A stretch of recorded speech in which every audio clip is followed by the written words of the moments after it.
Hello, loves. Welcome back to WitchyMarlaina's Ghost Adventures. I'm your host, WitchyMarlaina, and today we're going back into my Spookiest Objects book.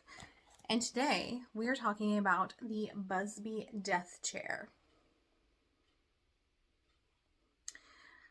So let's get started. The origin is 1669, and the chair is located now in the Thirsk Museum in Thirsk, Northshire, England. Okay, backstory on the chair. There was a petty thief and angry drunk named Thomas Busby.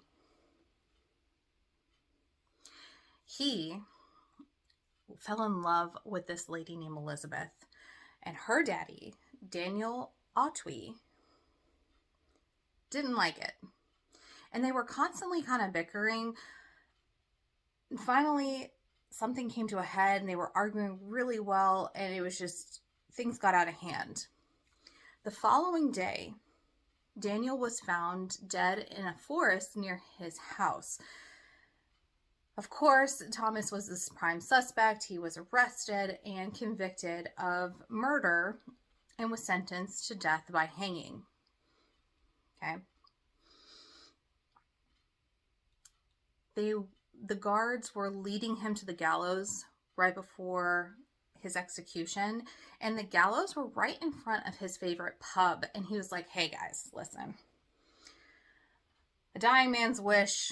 Can I just get a pint and sit in my favorite chair and chill out before I go? The guards, said it's on the way. Let's just give this dying man his final wish. And they went into the pub. He got a pint. He sat in his chair and kind of did his relaxing. But when the guards said it was time to go, Thomas got really mad and got up really fast, and his chair fell down, and he said, "Death shall become to any man who sits in my chair." And he was led to the gallows, and in 1702, he passed away by hanging. Here's where the crazy stuff has happened. In the course of its lifetime, there's been documented over 60 deaths related to the Busby curse. It first started with a chimney sweep. He was in the pub, he sat down in the chair just to relax a bit, went back to work, and he fell off the roof. Some people say it was an accident, some people say it was suicide. It's debatable. Then there were 2 World War II pilots, or like pilots that come and go from the pub, that didn't think anything of the curse, sat in the chair, and all of the people from the Air Force that had sat in the chair did not return home from war. There was a young man who sat in the chair and got a heart attack. There was a hitchhiker that sat in the chair that right afterwards got hit by a car. There was a cleaning lady. And it just, okay. Once all of these occurrences were happening more frequently, the owner moved the chair. He's like, all right, let's get it out of sight, out of mind. Let's move it to the basement. While in the basement, this chair did some more damage. I was going to talk about the cleaning lady. The cleaning lady was down in the basement. She tripped and fell into the chair and later died that night of a brain aneurysm. There was a roofer who saw the chair while he was trying to get materials from the basement, sat in it, and he died later that day. A delivery truck driver saw the chair to rest a while after a delivery. He went back into his van, and his delivery van crashed, and he was dead on the scene.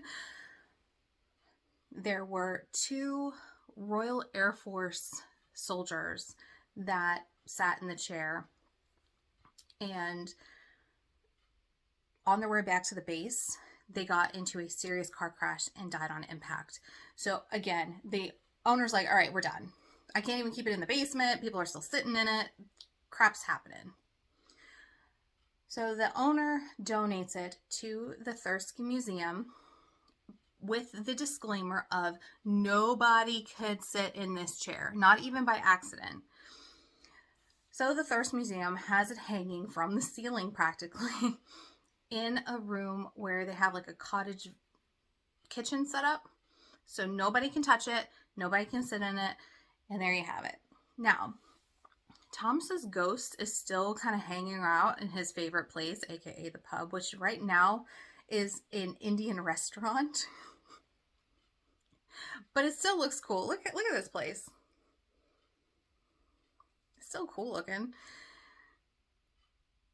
They know that it's him because it has a noose around its neck and his head is a little wobbly when he walks. There you have it. The Busby Death Chair, or the Busby Curse Chair, at the Thirsk Museum in Thirsk, Northshire, England. Thank you so much for joining me on my ghost adventures today. I hope you have a fantastic rest of your day, and I'll talk to you later. Bye!